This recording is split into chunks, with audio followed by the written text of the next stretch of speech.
નમસ્તે. આ દુનિયામાં બધા લોકો દીકરા દીકરી વચ્ચે ભેદભાવ કરે છે. દીકરાને બધા મહત્વ આપે છે. ત્યારે એક પિતા તેની દીકરી વિશે જે વિચારે છે તે વાતનું વર્ણન કરતા કવિ લખે છે કે દીકરી જન્મે ત્યારે કોઈ ખુશ ન થાય, એક બાપ હરખમાં ઘેલો થાય, એક બાપ હરખમાં ઘેલો થાય.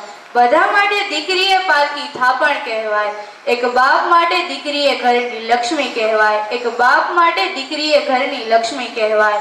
બધા માટે દીકરો એ દીપક કહેવાય, એક બાપ માટે દીકરી એ દીવડી કહેવાય, એક બાપ માટે દીકરી એ દીવડી કહેવાય. બધા માટે લગ્ન પછી દીકરી પારકી કહેવાય, એક બાપ માટે દીકરી હંમેશા પોતાની જ કહેવાય, એક બાપ માટે દીકરી હંમેશા પોતાની જ કહેવાય. બધા માટે દીકરો ઘરનો વારસદાર કહેવાય, એક બાપ માટે દીકરી એ ઘરનું આંગણું કહેવાય, એક બાપ માટે દીકરી એ ઘરનું આંગણું કહેવાય. બધા માટે દીકરો એ હીરો કહેવાય, એક બાપ માટે દીકરી એ કાળજાનો કટકો કહેવાય, એક બાપ માટે દીકરી એ કાળજાનો કટકો કહેવાય. બધા માટે દીકરો એ લાડકો કહેવાય, એક બાપ માટે દીકરી એ સિંહણ કહેવાય, એક બાપ માટે દીકરી એ સિંહણ કહેવાય. આ કાવ્ય મારી સ્વરચિત છે. અસ્તુ.